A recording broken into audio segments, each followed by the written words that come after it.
पहले हमने स्पीड पढ़ ली थी, मैंने आपको स्पीड के बारे में बता दिया था। स्पीड कितने तरह की होती है वो भी मैं डिस्कस कर चुका हूँ।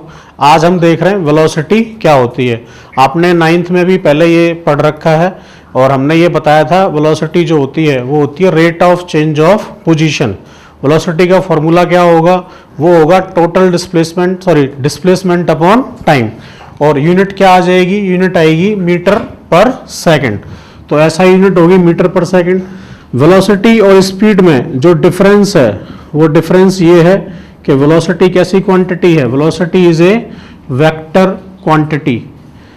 इसका मतलब ये हुआ कि अगर हम कहीं पे ये बात बोल रहे हैं कि वेलोसिटी चेंज होगी, तो इसका मतलब साफ है दो चीजें होंगी वेलोसिटी के अंदर। क्या क्या, एक तो होगा मैग्नीट्यूड और दूसरी होगी डायरेक्शन। तो मैग्नीट्यूड चेंज हो जाए या डायरेक्शन चेंज हो जाए या दोनों ही चेंज हो जाए तो हम कह देंगे कि there is a change in velocity. तो वेलोसिटी में चेंज ड्यू टू बोथ, किस किस की वजह से, ड्यू टू बोथ मैग्नीट्यूड और डायरेक्शन। ये हो गया वेलोसिटी। नेक्स्ट हम पढ़ रहे हैं types of velocity. Types of velocity में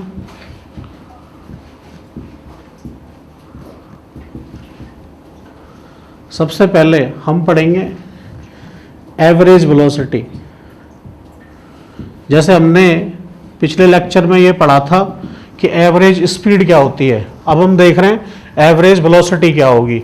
तो एवरेज वेलोसिटी फाइंड आउट करने के लिए हम पता करेंगे टोटल डिस्प्लेसमेंट कितना है और वो डिस्प्लेसमेंट कितने टाइम में हुआ है। तो टोटल डिस्प्लेसमेंट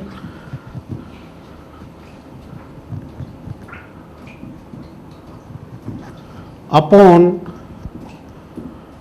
टोटल टाइम, उसको हम एवरेज वेलोसिटी बोलेंगे।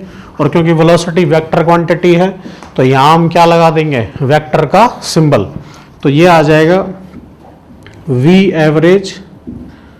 टोटल डिस्प्लेसमेंट का मतलब होगा x, और टोटल टाइम, क्योंकि टाइम कैसी क्वांटिटी है, स्केलर, तो हम टाइम पे वेक्टर का सिंबल नहीं लगाएंगे। इसकी यूनिट भी क्या होगी, मीटर पर सेकंड। ठीक है, तो ये हो गया एवरेज वेलोसिटी। दूसरा type instantaneous.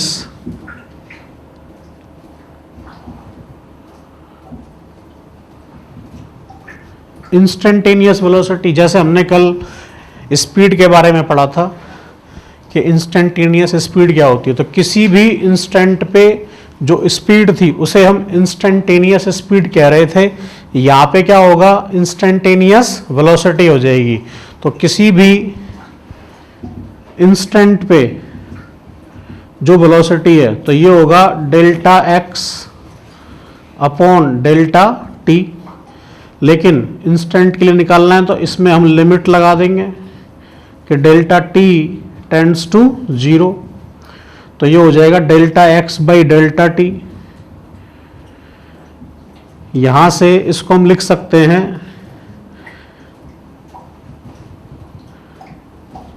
D x by D T.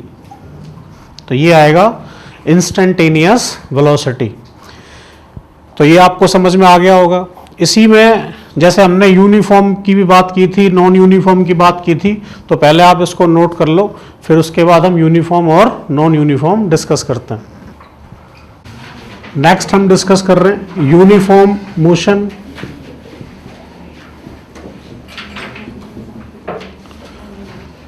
Uniform motion क्या होगा, जब इक्वल टाइम इंटरवल हो और इक्वल टाइम इंटरवल में वो इक्वल डिस्प्लेसमेंट ट्रेवल करे, तो उसे हम कह देंगे वो क्या कर रहा है, यूनिफॉर्म मोशन, और अगर ऐसा नहीं है तो क्या हो जाएगा, नॉन यूनिफॉर्म मोशन। ठीक है, नॉन यूनिफॉर्म मोशन में क्या होगा, टाइम सेम रहेगा लेकिन जो डिस्टेंस या डिस्प्लेसमेंट आता है वो क्या आ जाता है, अलग। तो equal time interval but unequal distance और डिस्प्लेसमेंट, मतलब यहाँ हम वेलोसिटी डिस्कस कर रहे हैं तो हम बोल देंगे डिस्प्लेसमेंट। ठीक है, तो ये हो गया यूनिफॉर्म मोशन और ये हो गया नॉन यूनिफॉर्म मोशन। ठीक है, तो जो भी हमें क्वेश्चन इसके करने हैं एक एक करके हम इसके क्वेश्चन और डिस्कस कर लेते हैं कि एक ही क्वेश्चन में अगर हमें स्पीड निकालनी हो और वेलोसिटी निकालनी हो तो दोनों का आंसर सेम भी आ सकता है और अलग अलग भी आ सकता है। ठीक है, तो पहले सिर्फ इसको नोट कर लो।